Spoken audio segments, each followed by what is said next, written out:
신약성경 로마서 3장입니다. 로마서 3장 1절에서 8절까지 말씀. 그런즉 유대인의 나음이 무엇이며 할례의 유익이 무엇이뇨? 범사에 많으니 첫째는 저희가 하나님의 말씀을 맡았음이니라. 어떤 자들이 믿지 아니하였으면 어찌하리요? 그 믿지 아니함이 하나님의 미쁘심을 피하겠느뇨? 그럴 수 없느니라. 사람은 다 거짓 되되 오직 하나님은 참되시다 할지어다. 기록된 바 주께서 주의 말씀에 의롭다함을 얻으시고 판단 받으실 때에 이기려 하심이라 함과 같으니라. 그러나 우리의 불의가 하나님의 의를 드러나게 하면 무슨 말 하리요? 내가 사람의 말하는 대로 말하노니 진노를 내리시는 하나님이 불의하시냐? 결코 그렇지 아니하니라. 만일 그러하면 하나님께서 어찌 세상을 심판하시리요? 그러나 나의 거짓말로 하나님의 참되심이 더 풍성하여 그의 영광이 되었으면 어찌 나도 죄인처럼 심판을 받으리요? 또는 그러면 선을 이루기 위하여 악을 행하자 하지 않겠느냐? 어떤 이들이 이렇게 비방하여 우리가 이런 말을 한다고 하니 저희가 정죄받는 것이 옳으니라. 기도하시겠습니다. 하나님 아버지, 오늘은 유대인들이 버렸던 하나님의 약속, 그 실상이 무엇인지 살피고자 합니다. 이 말씀을 통해 오늘 이 시대를 살고 있는 저희 신약 성도들이 가슴에 깊이 간직해야 하는 약속의 신실한 행동이 무엇인지 깨우쳐 주시고 깨우침 받은 그 방향대로 저희의 발걸음 옮겨놓는 은혜가 있기를 원하오니 인도하여 주옵소서. 예수님의 이름으로 기도 올립니다. 아멘. 제가 로마서 강해 설교 시작을 할 때 한번 드린 말씀이 있었습니다. 로마서를 어디에 비유한다라고 말씀을 드렸습니까?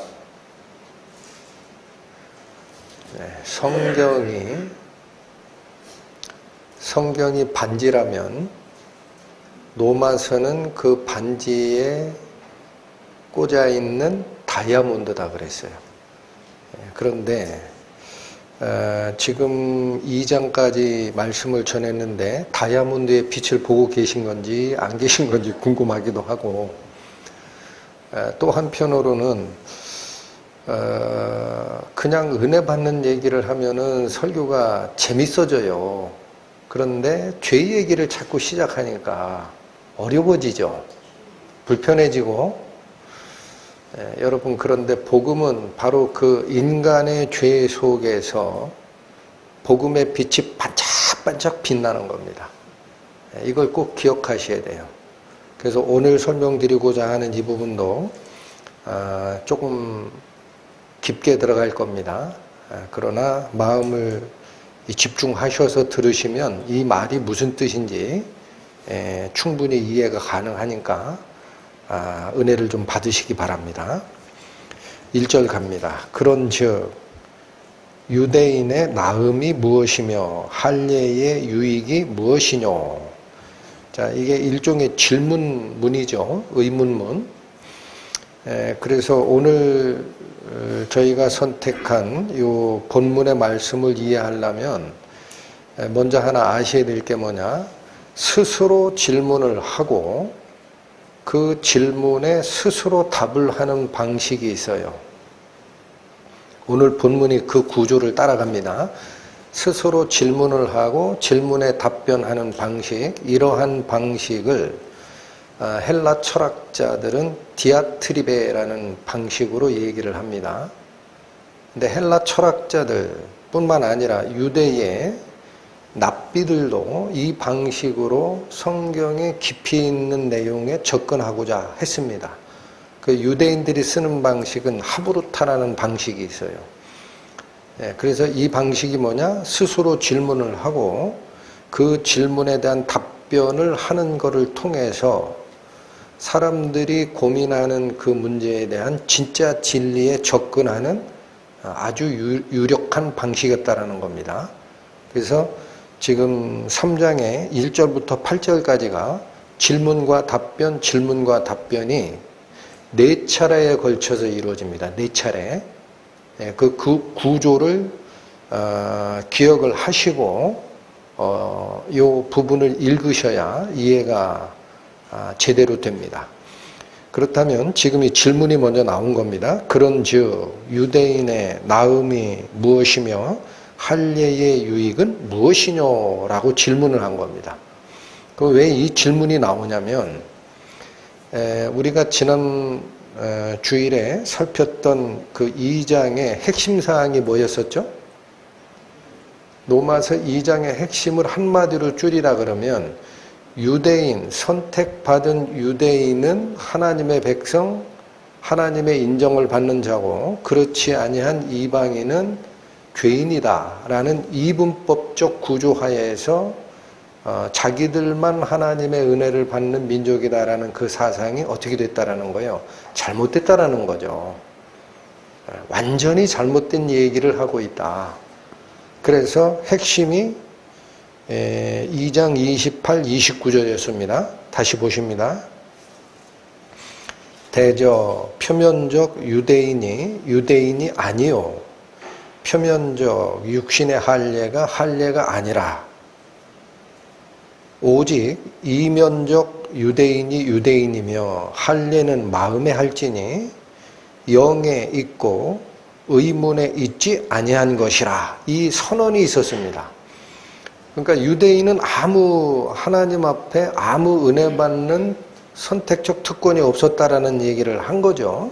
그랬더니 3장 1절은 바울 혼자서 서신서를 쓰고 있지만 요 3장 1절의 질문은 유대인의 입장에서 질문을 한 겁니다. 그 구조를 알아야 이 말이 무슨 말인지를 안다는 거예요. 그럼 유대인들 입장에서는 뭐라고 지금 항변을 한 거죠? 유대인의 나음이 무엇이고 할례의 유익은 무엇이냐라고 질문한 거예요. 이 말을 쉽게 바꾸면 당신 말대로 유대인과 이방인 간에 구별이 없다라고 치자. 그렇다면 왜 하나님은 유대인을 선택했을 거냐? 또 그럼 왜 할례를 주어서 신분적 구분을 하라라는 그 명령을 왜 줬느냐 이거예요. 그걸 따지는 거예요.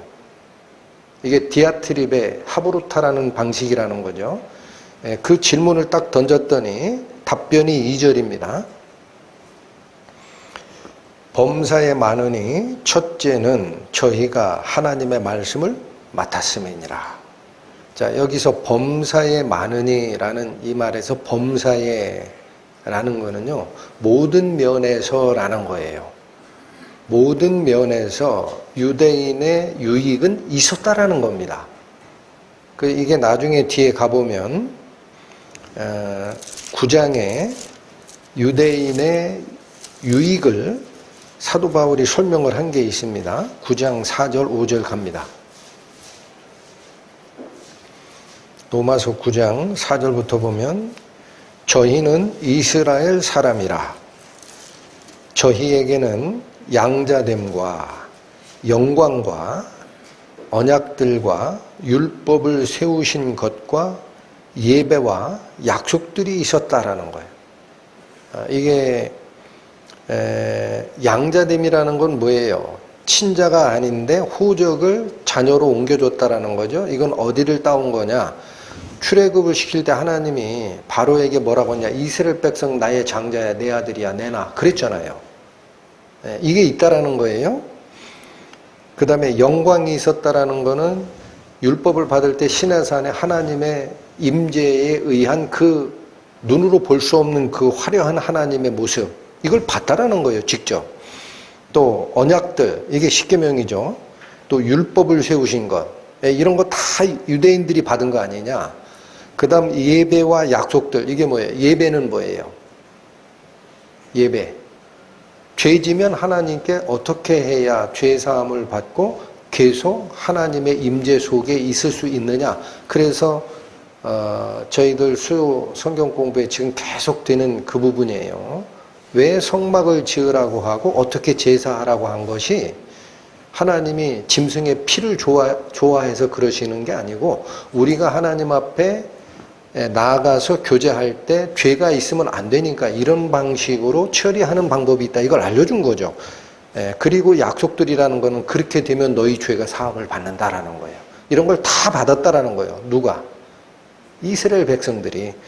그리고 5절 조상들도 저희 것이요. 이 말은 왜 중요합니까? 하나님께서 아브라함을 불러내시고 너로 모든 민족의 복이 되게 하리라는 게 약속의 시작이에요. 아브라함, 이삭, 야곱으로 이어지는 하나님의 선택적 약속의 기반이 누구였다? 이스라엘의 조상이었다라는 거죠. 이런 게 엄청난 거다라는 겁니다.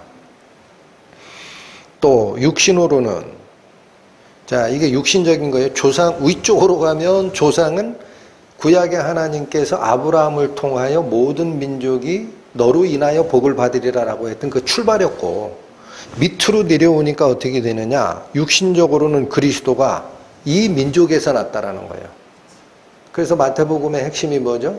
아브라함과 다윗의 자손, 예수 그리스도의 계보라. 이 시작하는 거예요. 그리스도가 여기서 나시지 않았냐?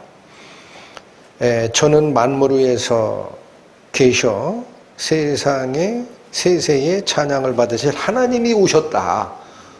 그러니까 이스라엘 백성들이 모든 면에서 그렇지 아니한 이방인보다 유익한 게 많다라는 거예요. 그거 인정한 겁니다. 사도 바울이. 오늘 본문으로 들어오시면 2절 범사에 많으니. 그런데 여기서는 사도 바울께서 딱 하나를 꼽아요. 아까 우리 살폈던 9장의 그 여러 가지 다 그 우수마발이라는 거예요. 집중하라. 첫째는 이라는 게 가장 중요한 것은 그런 뜻이에요. 모든 면에서 이스라엘 백성들이 유익한 게 많았지만 가장 중요한 것은 이거다. 뭐라고 그래요? 저희가 하나님의 말씀을 맡았음이니라. 여기 하나님의 말씀을이라고 표현하면 여러분들은 다 느낌이 오실 거예요. 뭘 맡았다라는 거죠? 9장 아까 가서 살펴보셨지만 율법을 세우신 것과 약속들과 예배 규례와 그렇게 되면 어떻게 될 거다라는 그런 모든 전체를 맡은 거예요. 근데 원문에서는 하나님의 말씀이라고 되어 있지를 않고 조금 더 구체적으로 되어 있습니다. 하나님의 그 말씀이라는 거예요. 그 말씀. 하나님께서 하신 말씀은 얼마나 많으시겠어요. 천상에서 천사들에게도 한 말이 있을 거고, 그렇죠? 수없이 많은 말씀을 주셨을 거예요.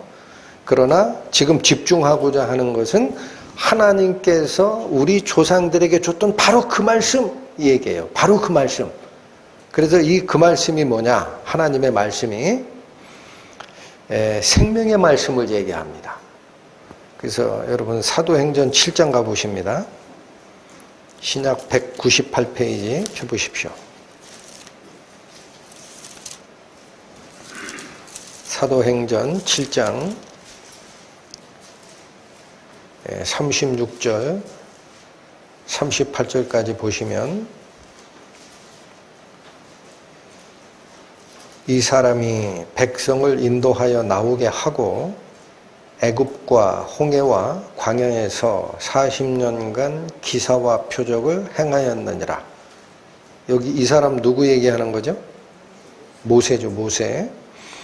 이스라엘 자손을 대하여 하나님이 너희 형제 가운데서 나와 같은 선지자를 세우리라 하던 자가 곧 이 모세라. 그러니까 모세가 36절은 출애굽의 인도자였다라는 얘기예요. 37절은 뭐냐? 그걸로 끝나는 게 아니라 앞으로 애굽에 종살이하던 너희를 인도하여 내던 나 같은 사람, 응? 나 같은 사람을 너희 형제 가운데, 즉 이스라엘 족속 중에 하나를 세우리라라고 예언을 했더라는 거예요, 모세가. 이게 누구예요? 이게 그 선지자 예수예요. 3차원 공간에서 종살이에서 빼내는 인도자는 모세가 하지만 영적인 종살이에서 우리를 빼내는 인도자, 영적 출애굽의 인도자를 위해 하나를 세울 거다. 그게 예수 그리스도입니다. 그러니까 여기 사도행전이 얘기하는 이게 굉장히 복음의 핵심만 꼽는 거예요. 36절은 영적 출애굽, 아니 3차원 공간의 실제 출애굽 역사, 37절은 영적 출애굽의 인도자를 누구를 세울 거다라고 그 말한 사람도 모세였다. 하나님 말씀 받아서 그렇게 예언이 돼 있어요. 그리고 38절 신의 산에서 말하던 그 천사와 및 우리 조상들과 함께 광야 교회에 있었고 또 생명의 도를 받아 우리에게 주던 자가 이 사람이라. 여러분 여기 생명의 도라고 번역돼 있죠. 도. 원래 원문은 말씀드립니다. 왜 그걸 말씀이라고 안 하고 도라고 하느냐. 여러분 수련회 때도 여러 차례 말씀을 드리고 요한복음 설명드릴 때 말씀을 드린 게 있어요. 태초에 말씀이 계시니라. 이 말씀이 하나님과 함께 계셨으니 이 말씀은 곧 하나님이시니라 라고 할 때 그 말씀이라는 거는 헬라어로 로고스예요. 로고스. 로고스는 두 가지 뜻이 있다라는 거예요. 하나는 우리가 알아듣는 말이에요. 말. 음성 언어도 로고스라고 합니다. 또 하나는 이게 법칙이라는 거예요. 법칙. 예? 그래서 로고스에서 로도 나오고 로직도 나온다 말씀을 드렸어요. 그래서 여기서는 그 로직, 로를 가지고 번역한 겁니다. 도라는 게 뭐예요? 법칙이에요. 그죠? 근데 말씀을 바꿔주는 게 은혜로워요. 오늘은. 생명의 도를 받아 이 말을 생명의 말씀을 받아라고 바꿔주세요. 다른 번역, 우리 한글 번역 성경엔 이걸 생명의 말씀, 살아있는 말씀이라고 번역했어요. 그게 더 좋아요. 살아있는 말씀을 받아 우리에게 주던 자가 누구다? 이 모세다. 그러니까 모세가 여러분 이것도 잘 보셔야 됩니다. 구약과 신약을 구분하는 잘못된 버릇이 은연중에 들어올 수 있어요. 율법과 은혜를 갈라치게 하는 게 잘못된 거예요. 항상 말씀드리지만 모세가 받았던 건 율법이고 예수님이 가져온 거는 은혜다 이렇게 생각하면 그 겉만 핥은 거예요. 모세가 뭘 받았다 그래요? 지금 여기 생명의 말씀을 받았다라는 거예요. 살아있는 말씀을 받았다. 여러분 그러면 그때 모세에게 줬던 그 말씀은 살아있는 하나님의 진짜 음성으로 십계명을 선포했죠. 백성들에게. 그리고 나서 백성들이 더 이상은 두려워서 못 듣겠다. 앞으로 더 듣다가는 우리가 죽을 것 같으니까 모세 당신이 올라가서 직접 들으시고 전달만 해주면 우리가 그대로 하겠습니다. 라고 했던 그 모든 게 살아있는 말씀이었다라는 겁니다. 근데 여러분 구약의 모세가 받은 게 살아있는 말씀이에요. 생명의 도가 그 뜻이에요. 신약에서 예수님을 뭐라 그래요? 살아있는 말씀이라고 하잖아. 어? 요한복음 1장부터 뭐라 그래요? 태초에 말씀이 계시니라. 이 말씀이 하나님과 함께 계셨으니 이 말씀은 곧 하나님이시니라. 태초에 말씀이 그가 하나님과 함께 계셨고 만물이 그로 말미암아 지은 바 되었으니 지은 것이 하나도 그가 없이는 된 것이 없느니라. 4절 그 안에 생명이 있었으니 이 생명 곧 사람들의 빛이라. 여러분 요한복음 1장에서 1장 1절에서 4절을 가면은 태초에 있었던 말씀이 뭐라는 거예요. 4절에 가니까 생명이래요. 그게 그 생명의 말씀 되신 그 성자 예수께서 성자 하나님께서 말씀이 육신이 되어 우리 가운데 거하신 게 마리아의 몸을 통해 난 예수 그리스도죠. 그렇죠? 그러니까 무슨 말, 지금 이 이야기를 이 로마서 이 3장을 기록한 사도 바울이 하고 싶으냐면 바로 그 말씀을 받은 거다 이거예요. 유대인들이 뭘 받았다? 생명의 말씀을 받았다. 그게 신약으로 보면 그걸 우리에게 전달하러 사람의 몸을 입고 온 그분, 예수 그리스도, 그분이 그분이다라는 거예요. 여러분 구약 신약이 그래서 어때요? 하나예요. 네? 다르게 가르치는 분들은 다 잘못된 겁니다. 그래서 그 말씀, 바로 그 말씀을 맡은 게 누구다? 저희다라는 거예요. 모든 면에서 유익이 많지만 가장 중요한 것은 저희가 하나님의 그 말씀을 맡았다라는 거예요. 자, 근데 여기 맡았음이니라. 오늘 이 말씀 굉장히 잘 보셔야 됩니다. 맡았다라는 이 단어가 원어로는 뭐라 되어 있느냐? 피스티오예요. 네. 여러분 기억하시나 모르겠네. 피스티오가 뭐예요? 믿다예요, 그게. 자, 그래서 제가 수련회 때도 여러 차례 말씀을 드립니다만 헬라어의 피스티오라는 믿다라는 이 동사는 두 가지 뜻이 있다라는 거예요. 하나는 믿다고, 하나는 뭐예요? 맡기다예요. 그래서 제가 계속 강조하죠. 내가 예수님 믿었다, 하나님 믿었다라는 말은 머릿속에서 억셉됐다라는 얘기가 아니다라는 거예요. 에? 자, 제가 돈이 있어가지고 저 은행에 맡기면 내 재산 안전하게 보관해주고 이자도 불려주겠건 줄 것이다. 이거 확실히 믿었어. 그럼 돈을 갖다 맡긴 거를 뭐라고 한다? 여신이라고 한다. 줄여, 믿음신. 내가 믿음을 준 게, 저 은행이 내 돈을 맡으면 제대로 관리해 줄 거야. 알았는데 안 맡겼어. 그러면 여신이 일어난 거예요? 안 일어난 거예요? 그래서 믿다라는 이 피스토라는 이 단어가 오늘 굉장히 의미가 풍부하게 여러분들에게 각인되어야 하는 시간입니다. 피스티오가 뭐다? 믿다, 맡기다. 근데 여기서 마타스민이라는 것은 뭐냐? 그 맡기다라는 피스티오 동사의 수동태예요, 이게. 그러니까 이 얘기예요. 하나님은 말씀을 맡겼어. 그러면 이스라엘 백성은 말씀을 맡김을 받았지. 이해가 되시죠? 말씀을 맡김을 받았으니까 맡았다라는 거지. 다 이해하셨죠? 네, 그래서 이 말씀을 맡았음이니라라는 거를 어느 동사를 쓴다? 믿음이라는 단어하고 같은 단어다라는 거예요, 이게. 그러면 그 말씀을 맡았다라는 거는, 여기 잘 보십시오. 계속 연결됩니다. 하나님의 그 말씀을 사도행전에서 뭐라고 표현했다? 생명의 말씀을 받아 우리에게 전한 자가 바로 이 모세라 그랬어요. 그럼 그 말씀이 살아있는 말씀이라는 거예요. 그게 요한복음에서 예수 그리스도를 지칭하는 표현이었다. 그럼 그 생명의 말씀을 맡았다라는 말은 무슨 뜻이냐면, 이렇게 잘 보십시오. 자, 은행이 있어요.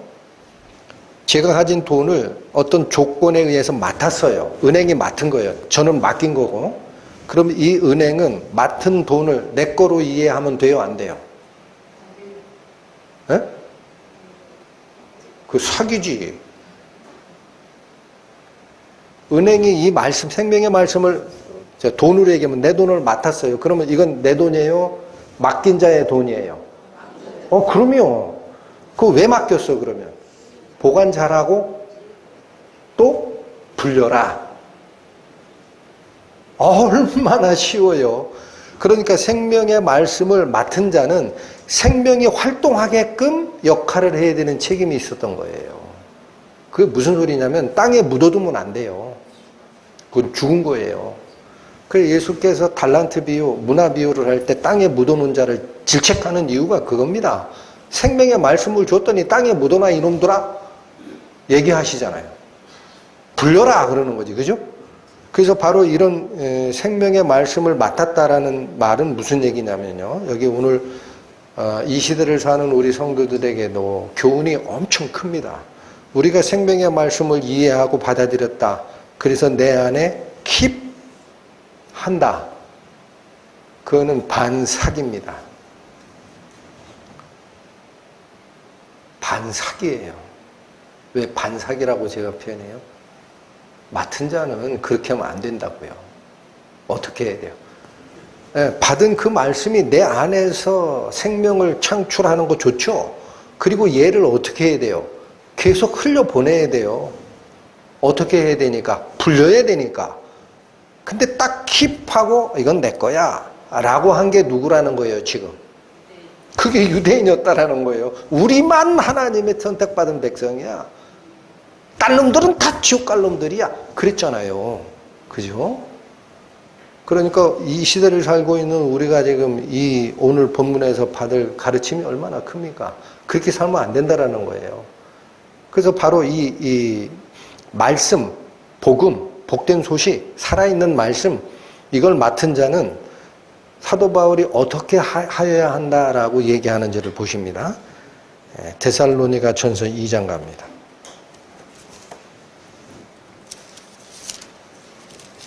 신약 329페이지 데살로니가 전서 2장 3절 4절 보십니다. 우리의 권면은 사도 바울이 항상 서신서를 쓸 때 너희들 잘한다는 말 하나 정도 얘기를 하면 너희들 이거 고쳐야 돼 10가지 얘기하죠. 그걸 뭐라 그래요? 권면한다라는 거예요. 우리의 권면은 간사에서나 부정에서 난 것도 아니요 또 괴계에 있는 것도 아니라. 그러니까 목적 자체가 사적인 것이나 아니면 속이려고 하는 그러한 입장에서 이 복음을 전하는 게 아니라는 거죠. 4절 오직 이것밖에 없다. 하나님의 옳게 여기심을 입어서. 이 말은 뭐냐?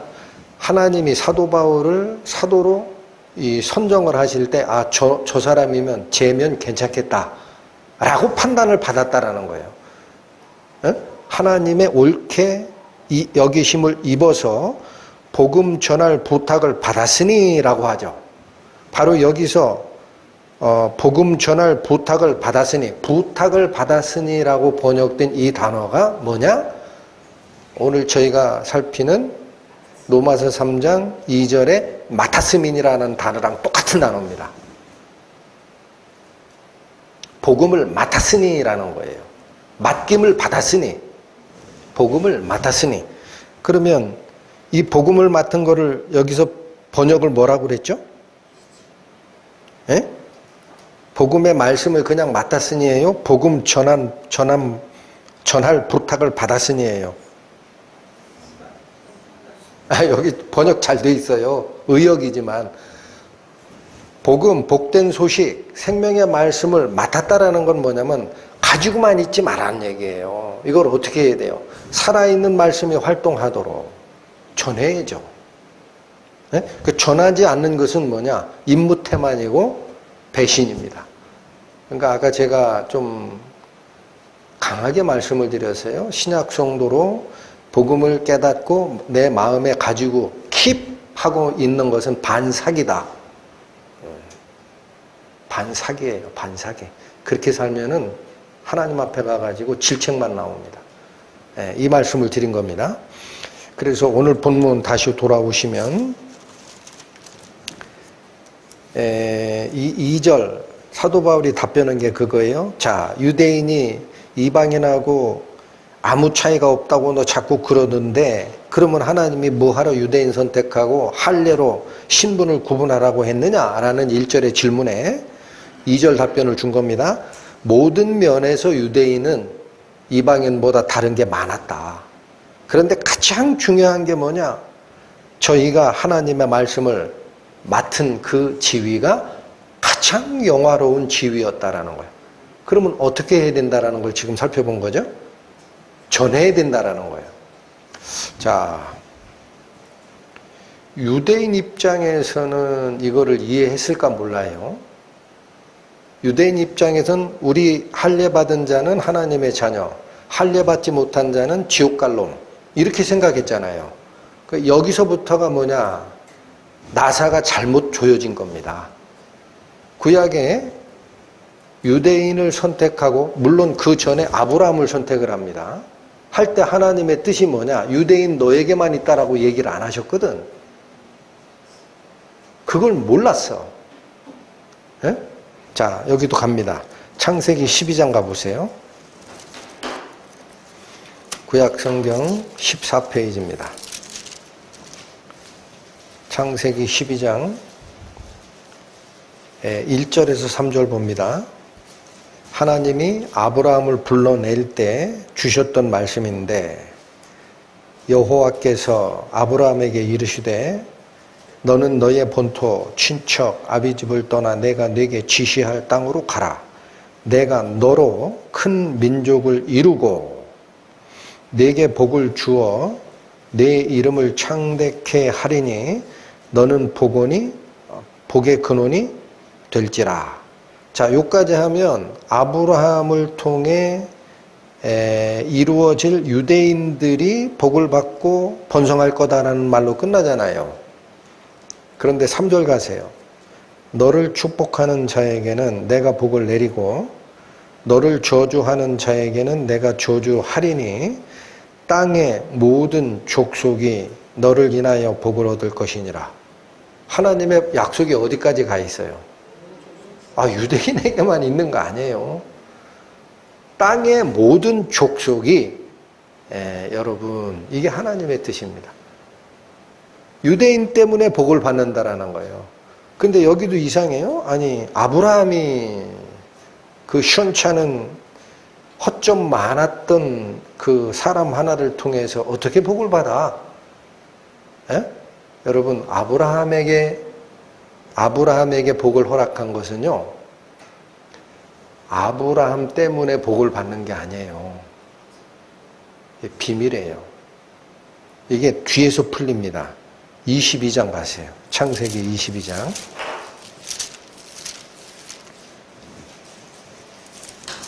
창세기 22장. 요거는 여러분 다 아실 겁니다. 독생자 이삭 100세 때 가서 아브라함도 그렇고 사라도 그렇고 자식 낳을 능력이 없었을 때 하나님이 독생자 이삭을 잉태케 해서 약속의 자손 이삭을 받았잖아요. 근데 이 이삭이 한 17, 18 정도 됐을 때, 다 성인이 됐을 때 하나님이 청천벽력 같은 명령을 주세요. 아브라함아, 내가 지시하는 땅에 가서 그 산에 가서 네 아들 나한테 잡아서 번제로 태워주라. 그 사건 있은 다음에 아브라함이 100% 순종을 합니다. 하고 주는 말씀이 22장 16절에서 18절입니다. 가보세요. 창세기 22장 16절 가보시면 이렇게 나옵니다. 가라사대 여호와께서 이르시기를 내가 나를 가리켜 맹세하노니. 자, 하나님보다 더 큰 이가 없어요. 그래서 하나님은 제일 큰 걸 놓고 맹세를 합니다. 내가 이같이 행하여 내 아들 내 독자를 아끼지 아니하였은즉 내가 네게 큰 복을 주고. 자, 여기까지 하면 아브라함 불렀을 때랑 같잖아. 근데 지금부터 달라진단 말이에요. 잘 보세요. 내 씨로 크게 어떻게 하여? 성하여 하늘의 별과 같고 바다의 모래와 같게 하리니 내 씨가 그 대적의 문을 얻으리라. 여기 아브라함이 복이 되지만 하나 약속이 더 연결됩니다. 내 씨라는 말이 나와요. 여기 씨는 단수입니다.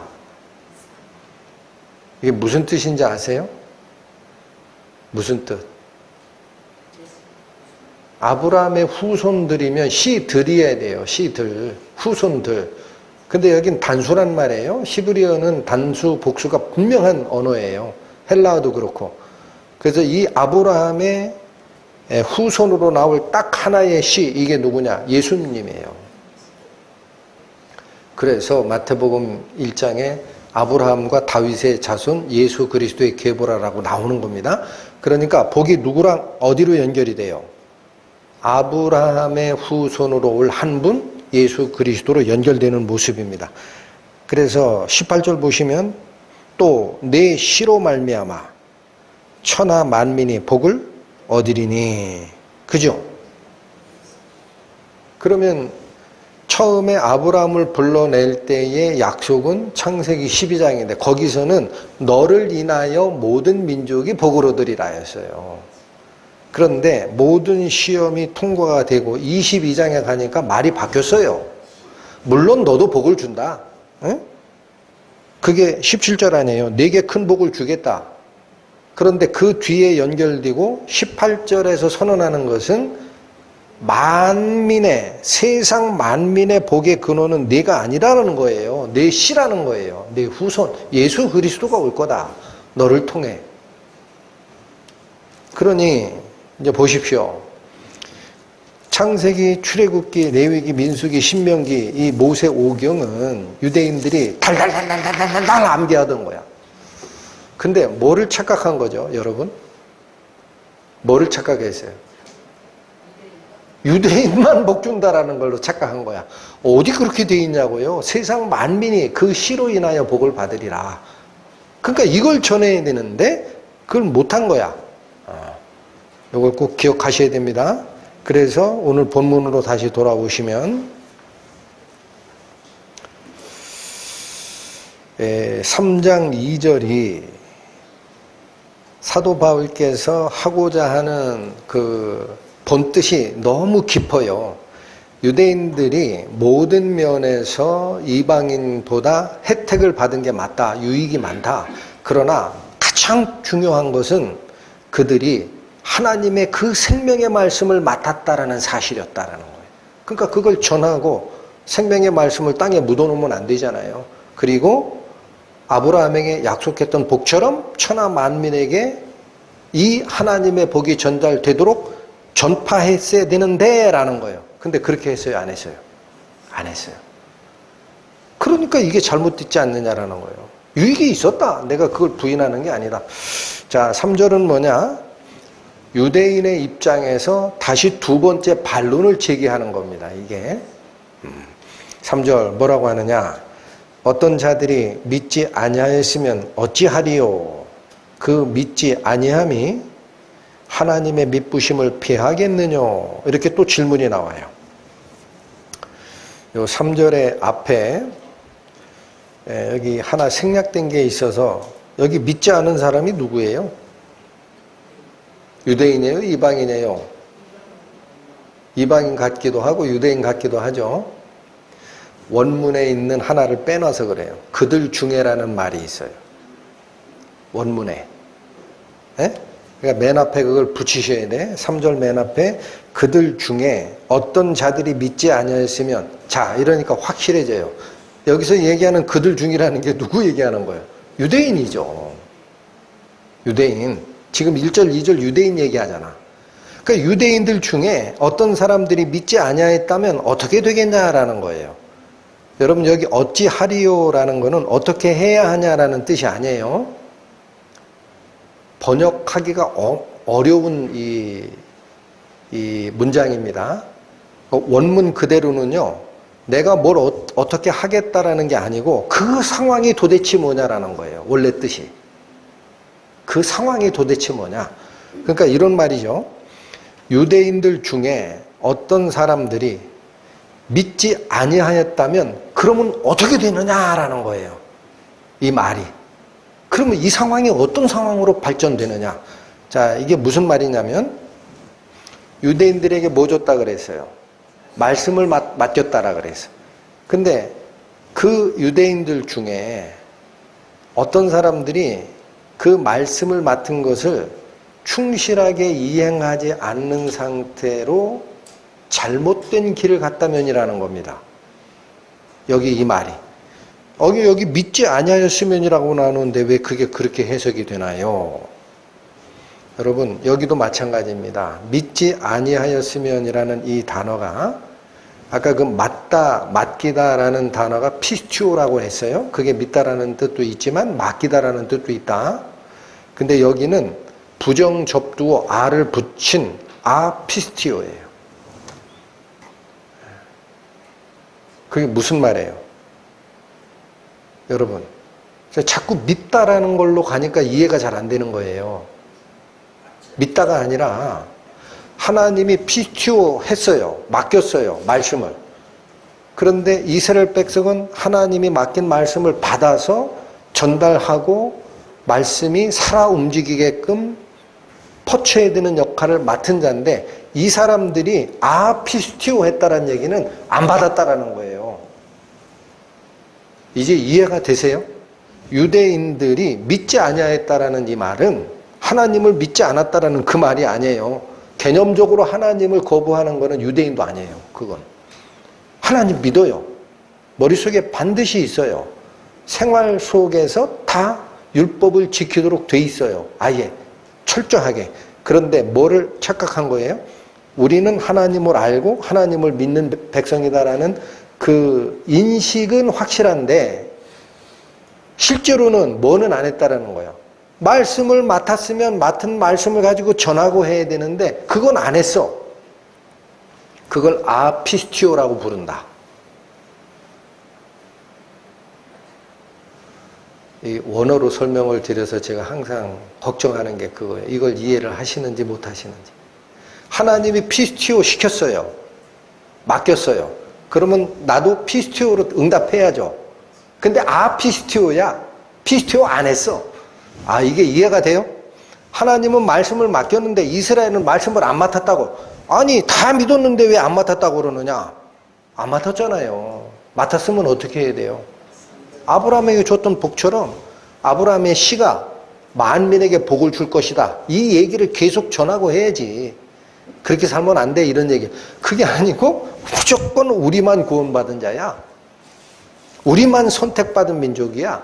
이방인들은 할례받지 않았으면 그건 개나 돼지랑 똑같아. 라고 했잖아.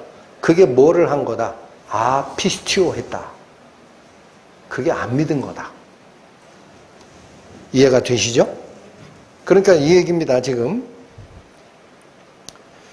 유대인들이 이게 가상의 질문 방식이라고 그랬어요. 아까 디아트립의 방식. 3절이 뭐냐? 유대인 입장에서 역질문 들어가는 거예요. 자, 그러면 우리 중에 어떤 사람들이 안 믿었다 그러면 그 상황이 어떻게 되느냐라는 거예요. 어찌하리오가 아니에요. 그 상황이 어떻게 전개되는 거냐? 그 다음에 3절의 하반절이 뭐라고 하느냐? 그 믿지 아니함이 하나님의 믿부심을 피하겠느냐라는 거예요. 이 말도 좀 어렵지만 이런 얘기입니다. 유대인 중에 이게 전부 다를 싸잡아서 비난하는 게 아니라는 거예요. 바울이 유대인 중에 믿지 않은 무리들이 많이 있지 않냐. 그러면 그들이 하나님의 말씀을 맡았다라는 걸 오해하고 제대로 맡김에 관련된 의무를 이행하지 않았다고 치자. 그게 안 믿었다라는 뜻이다. 그러면 상황이 어떻게 되느냐? 유대인이 안 믿었다면 하나님의 믿부심이 폐지가 되느냐라는 거예요. 여기도 어렵죠? 유대인이 안 믿었다. 즉 말씀을 제대로 전하는 의무를 이행하지 않았다 하면 하나님의 믿부심을 피하느냐라고 돼 있죠. 여러분 여기 믿부심이라는 단어 오늘 피스티오 그게 믿다, 맡기다라는 동사라면 여기 믿부심이라는 것은 바로 그 믿다, 맡기다의 명사 피스티스입니다. 계속 믿음 얘기를 하는 거예요. 사도 바울이. 그 단어 하나로 다 몰려요. 그러면 하나님의 믿부심이라는 건 하나님의 믿음이라는 게 무슨 말이에요? 하나님이 누군가를 믿고 계셔야 되느냐? 자, 그래서 여기 잘 보십시오. 똑같은 피스티스, 믿음이라는 이 단어가 사람에게 쓰여요. 그러면 사람은 창조주 하나님, 선하심의 근원을 믿어야 되는 사람이기 때문에 그건 믿음이라고 써요. 이 얘기를 잘 들으셔야 돼요. 좀 어려워도. 믿음이라는 단어, 피스티스라는 단어가 사람에게 쓰이면 믿음이 돼요. 그런데 하나님께 쓰이면 믿부심이 돼. 그걸 뭐라고 하냐? 신실하심이라 그래. 무슨 뜻이냐? 약속을 배반하지 아니하시는 속성을 얘기할 때 이 피스티스를 쓰는 거예요. 하나님이 왜 사람 보고 나 믿으라 그래요? 하나님이 있고 사람이 있어요? 하나님이 얘들아 다른 얘기 듣지 말고 나를 믿어야 돼. 그 얘기는 무슨 뜻이에요? 너희가 맡긴 뭔가가 있으면 반드시 이렇게 선한 쪽으로 결론이 날 때까지 내가 지켜줄 거야. 이게 하나님의 신실하심이죠. 그걸 얘기할 때 피스티스를 또 쓴다라는 거예요. 자, 이 신실하심, 믿음이라는 말이 하나님께 쓰이면 어떻다? 약속하신 것을 끝까지 이루어내시는 속성을 얘기할 때 쓴다. 하나 찾아보십니다. 시편 33편 봅니다. 구약 823페이지.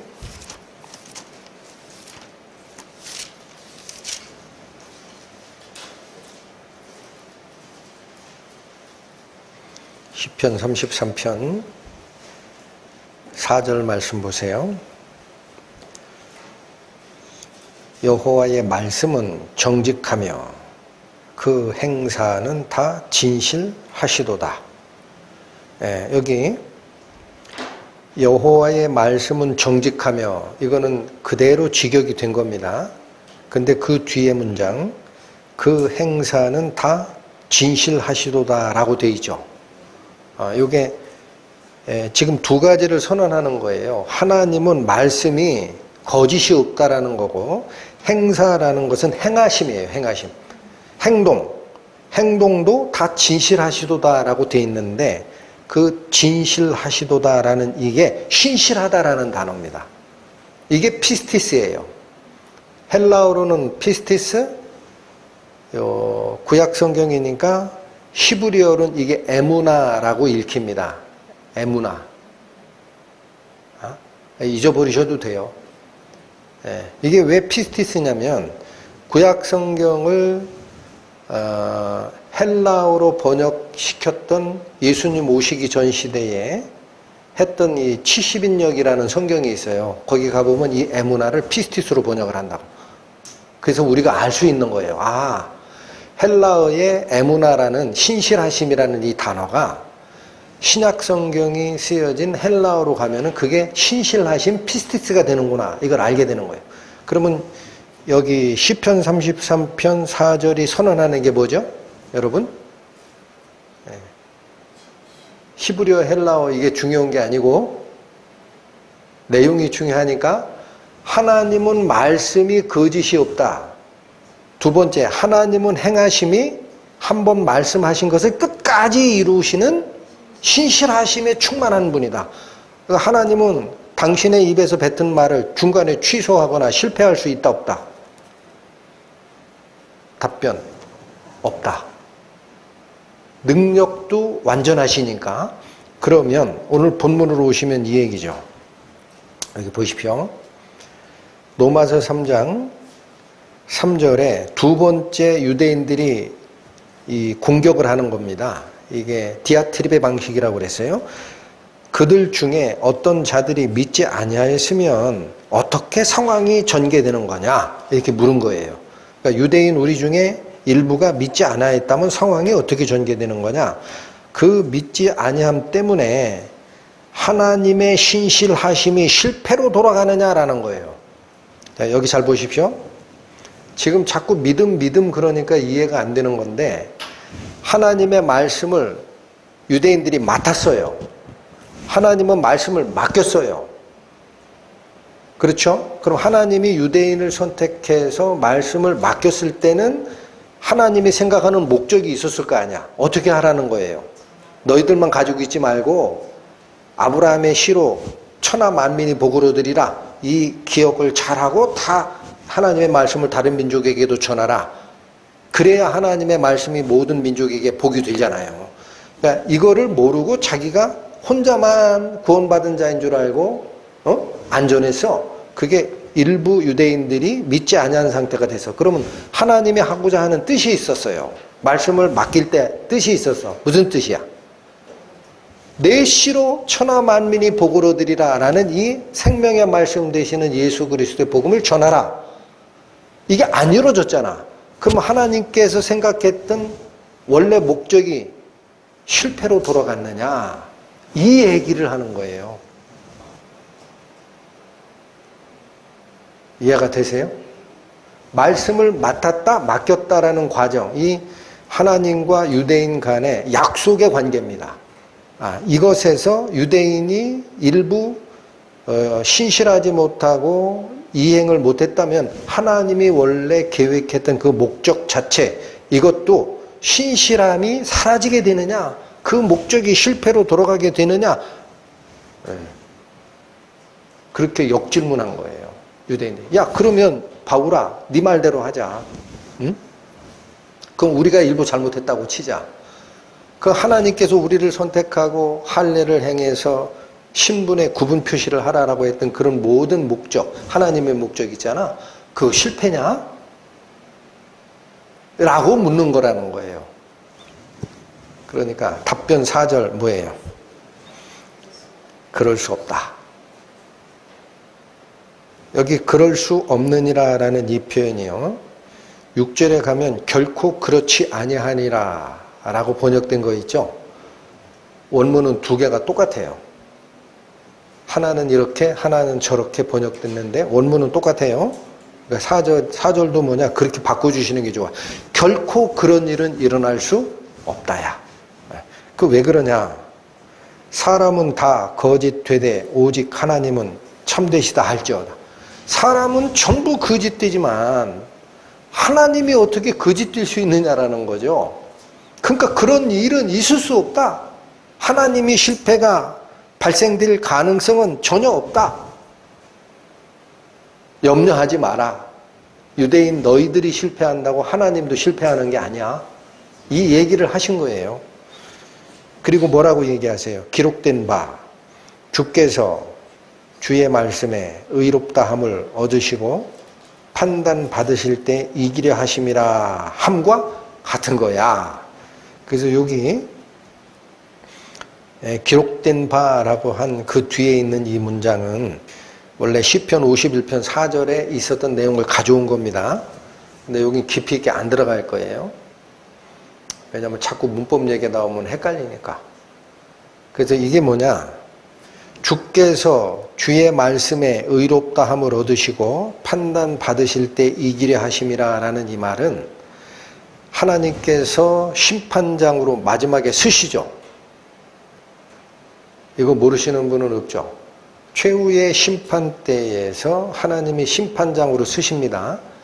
그러면 모든 자가 그 심판대 앞에서 잘잘못을 심판을 받을 텐데 하나님은 당신이 하셨던 말씀에 딱 한마디라도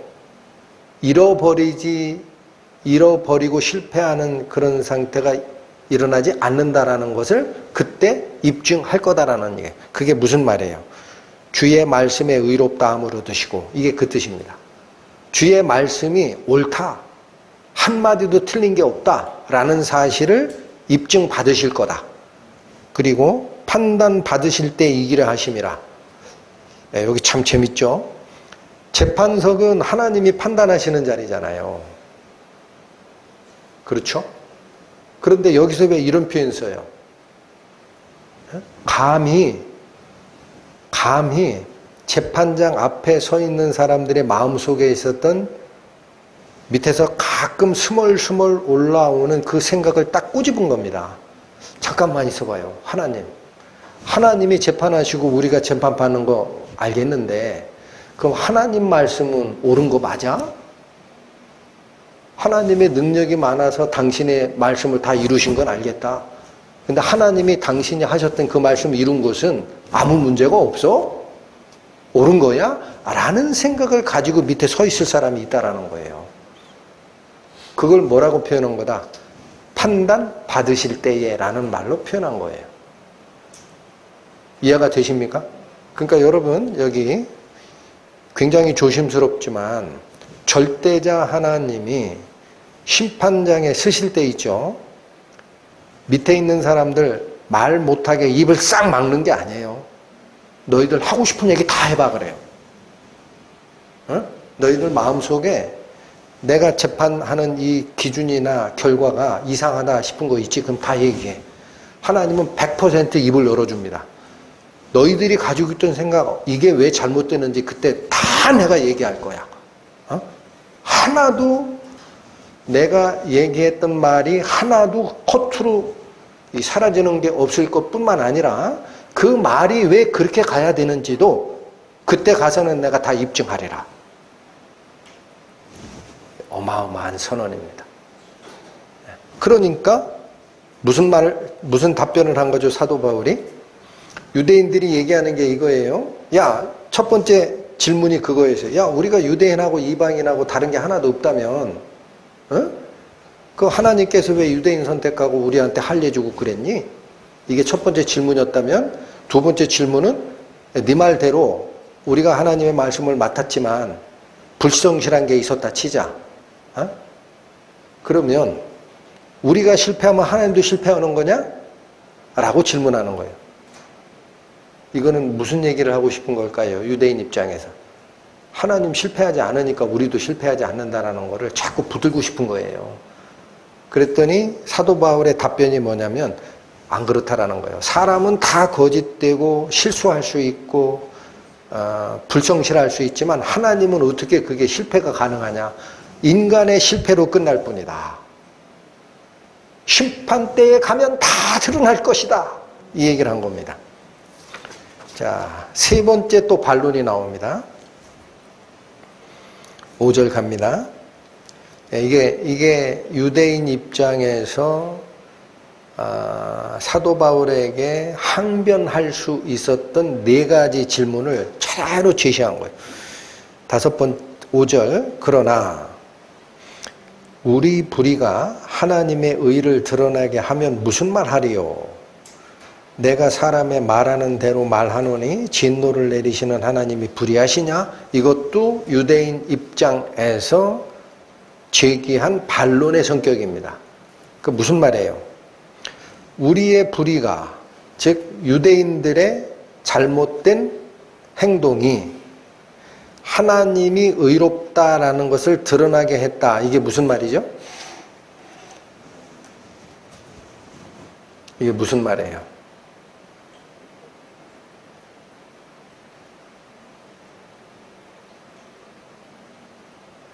갑자기 어려워지죠. 앞에 있던 얘기 기억하세요.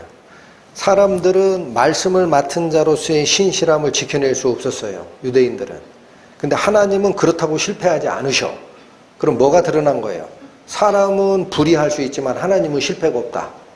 또 결과만 그런 게 아니라 사람은 잘못된 생각으로 오해할 수 있지만 하나님의 말씀은 반드시 공의로운 것이 입증될 거다라는 게 딱 두 개가 드러나는 거예요.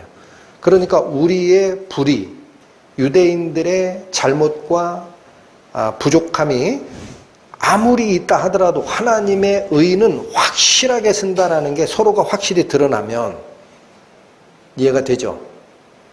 이 말은 다른 말로 얘기하면 유대인은 하나님의 말씀을 맡은 의무에 불성실했다라는 얘기가 드러나면이라는 얘기예요. 그러면 뒤에 말이 뭐냐면 진노를 내리시는 하나님이 불의하냐라는 질문이에요. 이건 어떤 뜻이에요? 자, 지금 유대인들이 끝까지 지금 표현이 좀 그런데 우기는 게 있어요. 우기는 거. 우기고 붙들고 싶은 게 있어요. 이거죠. 자, 하나님께서 약속을 우리에게 주셨잖냐. 율법도 주시고 할례도 주시고 그리고 우리 보고 너희는 선택받은 민족이다라는 이 구분 의식도 주셨는데 우리가 잘못해서 불의한 상태가 되고 하나님은 그래도 우리의 실패에 불구하고 하나님의 일을 한다고 치자. 그렇다고 우리를 심판하면 되냐? 이런 얘기예요. 그 불의한 거 아니냐? 이 말이. 예?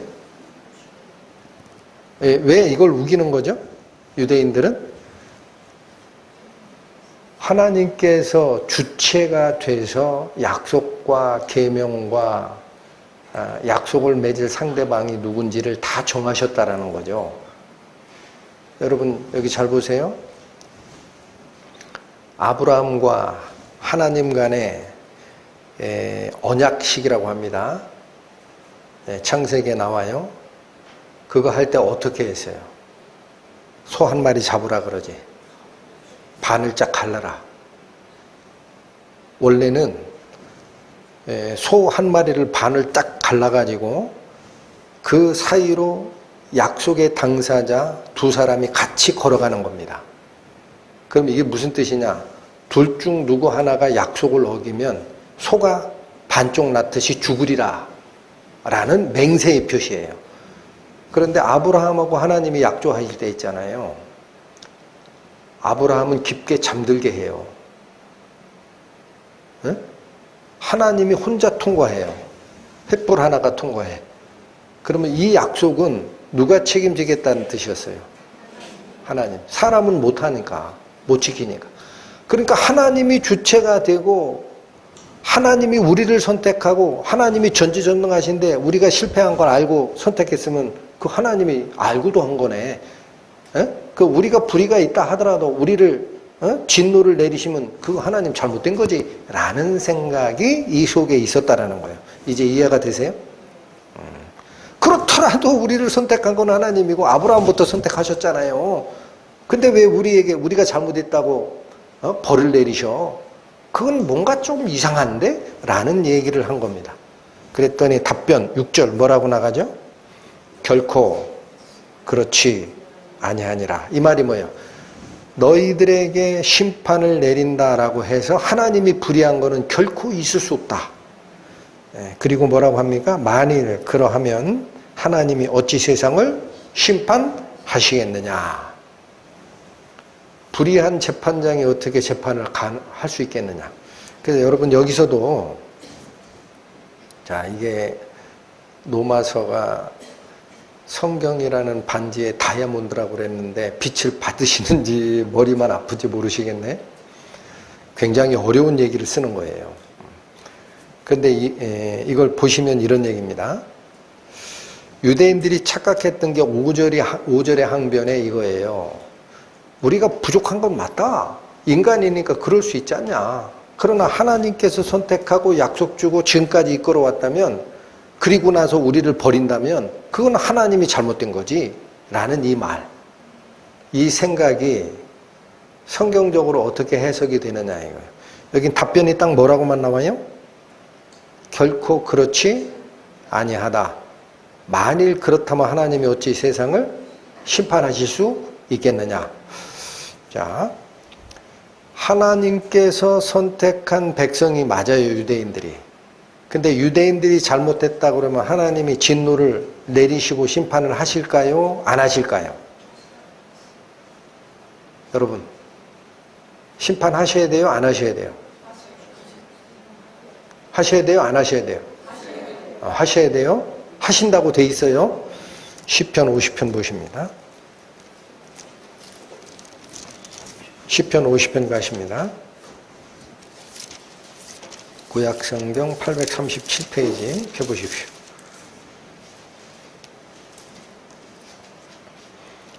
시편 50편 3절에서 6절까지 봅니다. 우리 하나님이 임하사 잠잠치 아니하시니 그 앞에는 불이 삼키고 그 사방에는 광풍이 불리로다. 이게 하나님의 임재와 심판의 모습입니다. 4절 하나님이 그 백성을 판단하시려고 위 하늘과 아래 땅에 반포할 것이다. 여러분 하나님이 그 백성 심판하세요? 안 하세요? 하시죠. 5절 이르시되 나의 성도를 내 앞에 모으라 곧 제사로 나와 언약한 자니라 하시도다. 하나님이 모르시는 거예요? 아시는 거예요? 아세요. 예배와 언약들 다 준 내 백성이다. 그러나 뭐하라? 6절 하늘이 그 공의를 선포하리니 하나님 그는 심판장이시미로라. 사도 바울이 이거 끌어오는 거예요. 야, 유대인들이 하나님의 약속받은 백성인 거 맞다. 그러나 너희들이 잘못하면 하나님의 심판 내리는 게 과하다고 생각하니? 성경에 이렇게 돼 있어서 하나님은 모든 세상을 심판하는 자. 여러분, 하나님이 어찌 세상을 심판하리요? 라는 그 세상이라는 단어가 코스모스예요. 에? 그게 뭐냐? 온 우주라는 겁니다. 그 온 우주 안에 천사도 있고 사람도 있고 사람 중에 유대인도 있고 이방인도 있고 유대인 중에 하나님 말씀을 신실하게 지킨 자도 있고 그렇지 않은 자도 있고 다 있는 거예요. 하나님이 세상을 심판하는 걸 왜 모르냐? 모두 하나님의 심판 앞에 쓸 것을 왜 모르냐? 그런데 우리가 약속된 백성이라고 우리가 잘못 일부 했다 해서 하나님이 진노를 내리시면 그 불의한 거 아니냐? 라고 얘기하면 되겠냐라는 거예요. 여러분, 그래서 5절에 여기 재밌는 표현이 있었어요. 오늘 본문 5절 다시 갑니다. 5절, 그러나 우리 불의가 하나님의 의를 드러나게 하면 무슨 말 하리요? 내가 사람의 말하는 대로 말하노니. 이게 들어가 있죠. 네, 이게 뭐냐면 사도 바울 입에 올리기 힘든 불경건한 표현이었다라는 겁니다. 이 말이에요. 우리 불의가 하나님의 의를 드러나게 되면 어떻게 되느냐? 진노를 내리는 하나님이 불의하다라는 말이 누가 하는 말이에요? 내가 사람들이 말하는 표현대로 말해볼게. 그런 얘기입니다. 사람들은 그렇게까지 얘기하더라. 우리가 선택받은 민족인데 잘못했다고 하나님이 우리를 벌내리면 하나님이 잘못된 거야 라고까지 얘기하더라. 그 말입니다.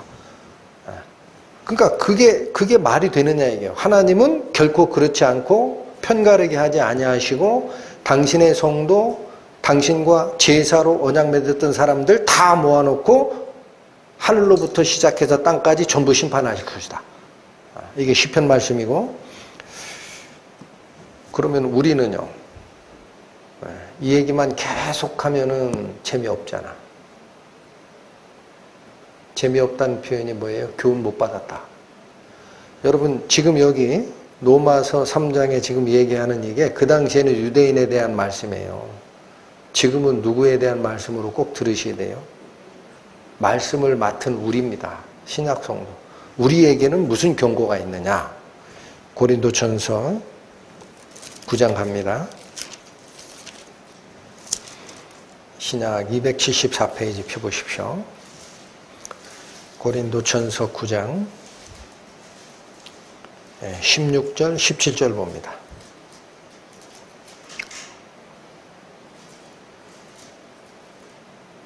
내가 복음을 전할지라도, 자, 어느 말씀 가져오신 거죠? 아까 신약 성도가 이 복음을, 특히 사도 바울이 복음 전함을 맡았다라는 표현을 설명드렸었죠? 데살로니가 전서 2장, 그죠? 우리가 옳다 인정함을 받아 복음 전할 부탁을 받았으니, 이 말이 복음을 맡았으니 라는 단어랑 같은 거라 그랬어요. 지금 그 말이 여기 다시 거명이 되는 겁니다. 고린도전서 9장 16절에 내가 복음을 전할지라도, 그래서 그 일을 합니다. 사도 바울은 복음을 맡았기 때문에 전할지라도 자랑할 것이 없음은 내가 부득불 할 일임이라. 의무다라는 거예요. 말씀을 맡은 자가 복음을 전한 것은 부득불 반드시 해야 할 의무다. 만일 복음을 전하지 아니하면 내게 무엇이 있으리라? 여러분, 그러니까 복음을 전하는 이 말씀을 맡았다라는 것은 특권이지만 뭐가 있어요? 의무예요, 의무. 그래서 그렇지 않으면은 하나님께서 나에 대해서, 나의 의무 태만에 대해서 심판 자리에서 물을 거다라는 얘기입니다.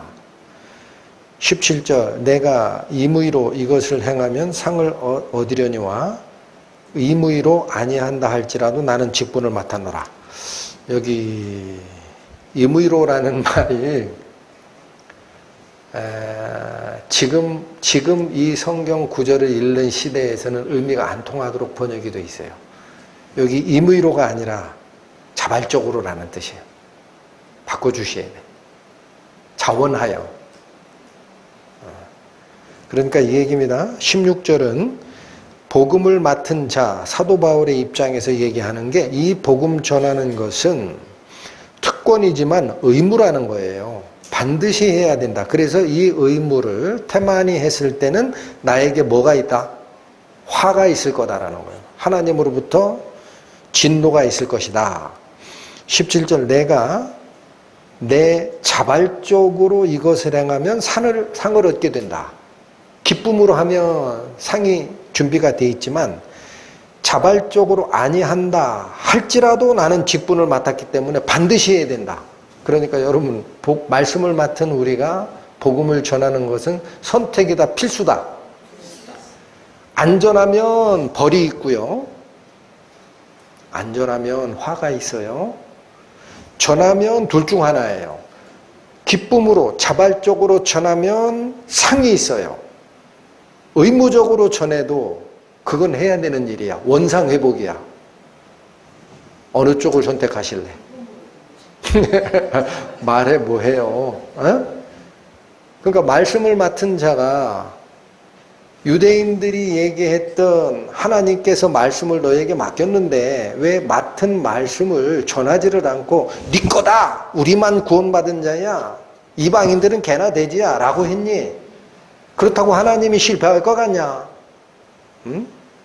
그런 일은 없어. 신약 성도도 마찬가지. 그러니까 유대인들이 또 반발하는 게 뭐야? 아니 그러면 약속 맺고 우리를 선택하고 주관하시고 아브라함은 잠들게 하고 하나님 혼자 약속 지키겠다 맹세하셨던 그분이 우리를 지금 와서 책망하시고 심판하시면 그건 불의한 거 아니요?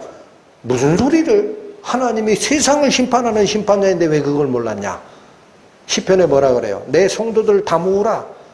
제사로 약속한 백성 다 모으라. 하늘로부터 땅까지 모든 심판은 이때 일어나는 거야. 신약 성도에게 준 말씀은 사도 바울의 이 말이에요.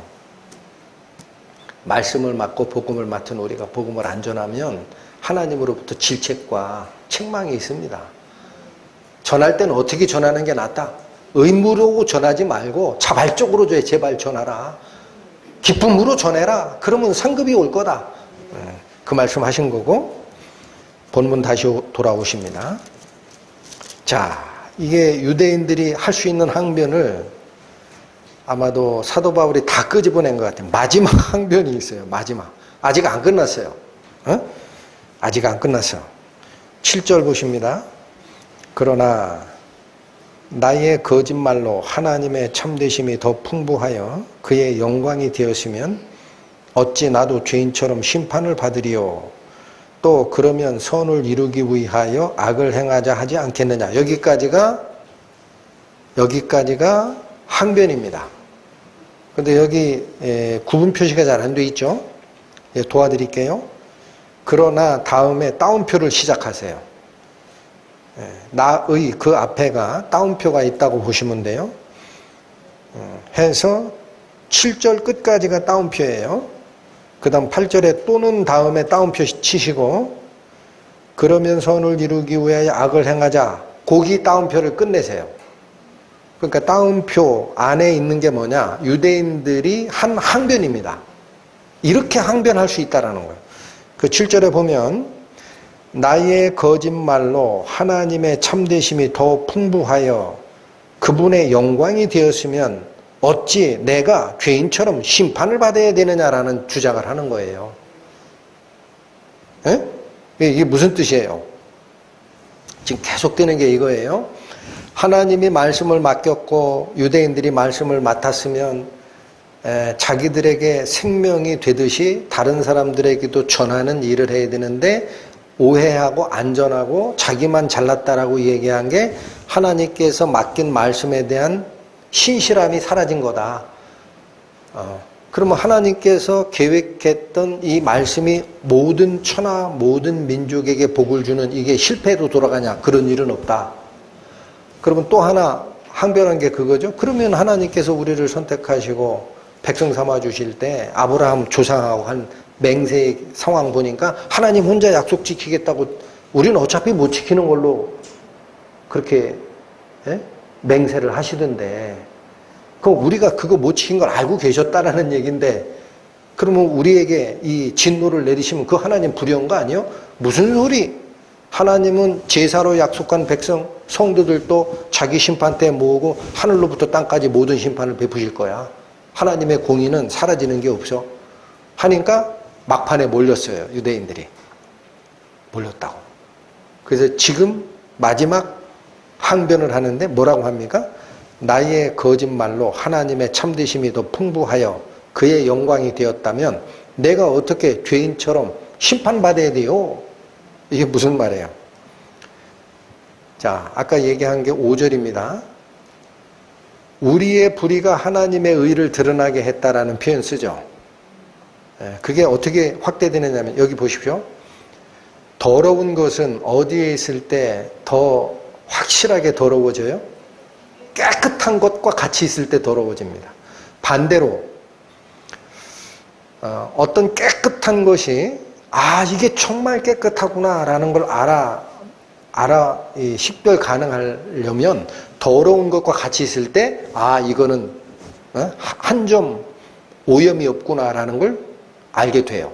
그러니까 사람들의 불성실함, 약속을 어김 이런 것이 하나님은 결코 그렇지 않다라는 것과 대비될 때 하나님의 영광이 더 확대되잖아요. 그러니까 이 7절의 항변은 그거예요. 우리가 거짓말하는 거 인정하겠다. 우리가 하나님의 약속에 신실치 못했다는 거 인정하겠다. 그런데 우리가 그렇게 부족하고 거짓된 삶을 산다라는 것이 하나님이 그만큼 참되고 의롭다라는 걸 드러내는 역할을 했지 않냐. 그러면 나를 심판하지 말아야지. 그 얘기예요. 항변이. 왜 심판하지 말아야 돼요? 하나님의 영광을 드러내는 일에 내가 일조했다 이거야. 여러분 이게 궤변입니다. 마지막 유대인들이 가지고 있는 마음속의 생각, 이게 사도 바울 속에서 나온 거예요. 사도 바울도 유대인이고 바리새인이었어요. 알고 있는 거예요. 자기가 범한 실수. 그래서 거기서 나온 게 뭐냐면, 사람이 거짓말하고 잘못되고 한다고 하면 그것 때문에 하나님은 역시 우리 하나님이 흠도 없고 선하신 분이야 라는 게 확실히 드러났다. 그럼 내가 거짓말쟁이라는 게 하나님의 선을 더 영광스럽게 비췄다면 하나님 영광을 드높인 게 되는데, 그러면 내가 왜 심판받아야 돼? 이렇게 주장한 거라는 거예요. 황당하죠. 한 단계 더 나갑니다. 또 그래요. 8절. 이게 연결돼 있어요. 또 제가 따옴표 치라 그랬어요. 그러면부터 하자까지가 따옴표라 그랬어요. 뭐라고 하자? 그러면 선을 이루기 위해 악을 행하자. 이건 뭐예요?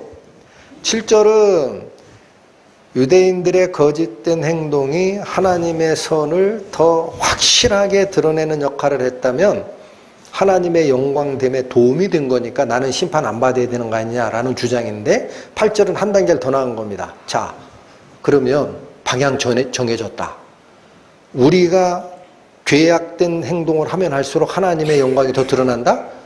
그러면 하나님의 영광을 더 높이려면 우리가 그냥 악하게 살면 되겠네. 8절이 그거예요. 이렇게까지 얘기하는 자가 있더라. 뭐라고 얘기한다? 그렇다면, 그러면 이거예요. 그렇다면 선을 이루기 위해 악을 행하자. 우리가 더 악하게 살수록 하나님의 영광, 이 선이라는 게 뭐예요? 여기서 얘기하는 선을 이루다가 뭐예요? 하나님의 영광이 드러나다예요. 하나님의 영광이 드러나는 방식이 그 방식이라면 오히려 우리가 더 악한 일을 하는 게 더 낫지 않느냐 라고까지 극단적으로 치우친 생각을 하는 자도 있을 거다. 그러니까 여기까지 가니까 이게 막장 드라마죠. 자, 여기까지 간 게 뭐냐면 유대인들이 자기가 선택된 백성이다라는 이 생각이 어디로 가냐면 편가르기로 간 거예요. 편가르기. 처음에는 하나님이 우리 편이야. 이방인들은 하나님 편 아니야. 갈라치기 했는데 계속 지적을 받으니까 뭐냐면 우리가 잘못한 거 알겠다. 그런데 있잖아. 모든 세계를 만드시고 그 속에서 하나님이 이룩하시고자 하는 것은 하나님의 영광 아니냐 이거예요. 그렇잖아요. 하나님의 영광 되는 것이 곧 선이다. 그럼 아예 우리는 뭐예요? 하나님의 영광을 위해서 우리가 아예 악인이 됐게 더.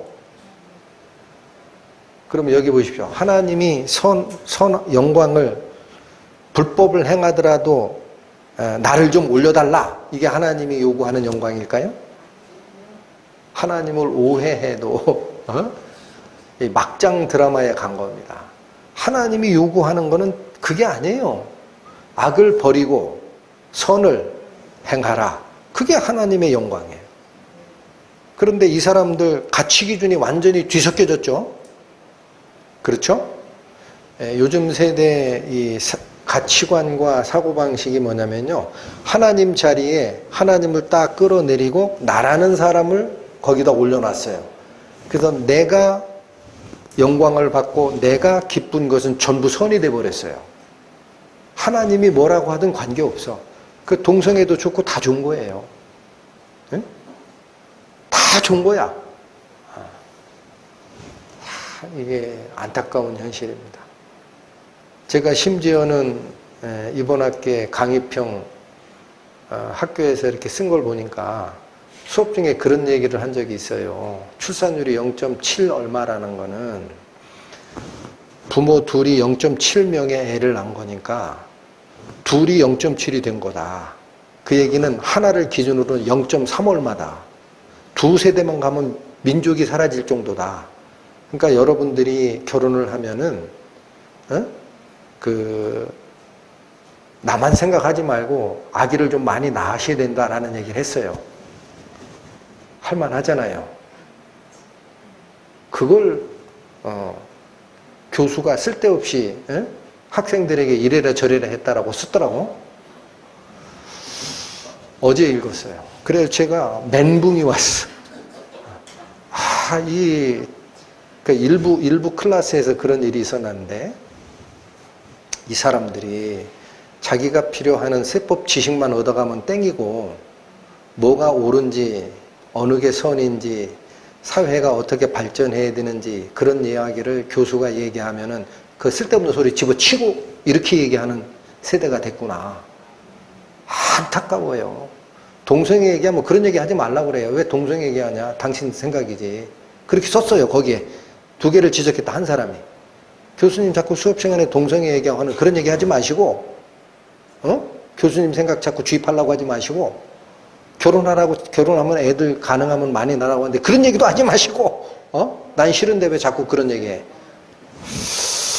자, 그러니까 지금 이 8절을 공부하다가 제가 여러분이 이해하기 쉬우라고 사례를 들었는데 하나님 편을 드는 것이 무조건 선이다. 그래서 악한 길로 가더라도 하나님이 드높이면 그게 곧 선이다 라는 막장 드라마에 가 있다라는 거예요. 생각이. 하나님이 그렇게 얘기하신 적이 없거든. 악을 버리고 선을 취하라. 그게 나의 영광이다. 그래서 결국 이 8절의 마지막 궤변에 사도 바울은 뭐라고 얘기를 하죠? 8절 읽겠습니다. 또는 그러면 선을 이루기 위하여 악을 행하자 하지 않겠느냐. 어떤 이들이 이렇게 비방하여 우리가 이런 말을 한다고 하니. 그러니까 아마 유대인들 중에 일부는 사도 바울 일행을 도덕이고 뭐고 다 무시하는 그런 파렴치한으로 몰았던 것 같아요. 그게 아니죠. 사도 바울이 믿음으로 의롭게 여김을 받으라는 얘기는 행함 없이 악한 거를 하더라도 하나님 믿으면 천국 간다는 얘기를 한 게 아니에요. 그잖아요. 뭐 하란 얘기예요? 하나님께서 주신 말씀의 본질 그 안으로 너희 자신을 맡긴 삶을 살라. 믿으라가 그 뜻이다 그랬어요. 인트러스트. 그러면 하나님께서 인도하실 것이다. 이건데 도덕이고 뭐고 다 버린 파렴치한들이야. 쟤네들은 율법 안 지켜도 된대. 하나님만 믿으면 다 된대. 이렇게 가르쳐? 라고 얘기하는 현상이 있었던 것 같아. 이렇게 얘기하니 그 뒤에 뭐라 그래요? 저희가 정죄받는 것이 옳으니라. 선과 악도 구분을 못하고 혼합되고 자기 위주로 판단하고 하는 그 세대는 이미 정죄된 세대라는 얘기입니다. 더 얘기해서 뭐 하겠느냐. 자, 저는 오늘 이 말씀 준비하면서 오늘 이 시대를 살고 있는 저희 성도들에게 주는 교훈이 뭘까? 이걸 자꾸 생각하면서 준비를 했는데, 유대인들이 범했던 잘못이 말씀을 가지고 있다고 심판을 면할 수 있다라는 착각이 있었다라는 거예요. 나는 하나님한테 인정받은 신분이다. 또 하나는 말씀을 다른 사람에게 전하고, 여러분 복음은 제가 드리고 싶은 말씀이 이거예요. 살아있는 말씀, 생명의 말씀을 받아 우리에게 전해준 사람이 이 모세라 그랬어요. 살아있는 말씀, 그 말씀은 내 안에 간직돼 있고 움직이지 않으면 죽은 말씀이에요. 이게 활동하고 나를 바꿔가야 살아있는 말씀이에요.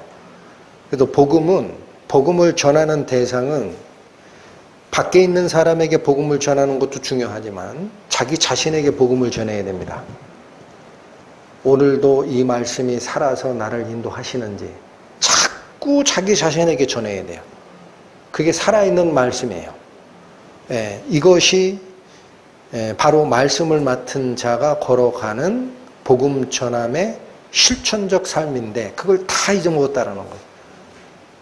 그래서 여러분, 사도 바울이 율법 지키지 마라 그랬어요? 율법 지키라 그랬어요?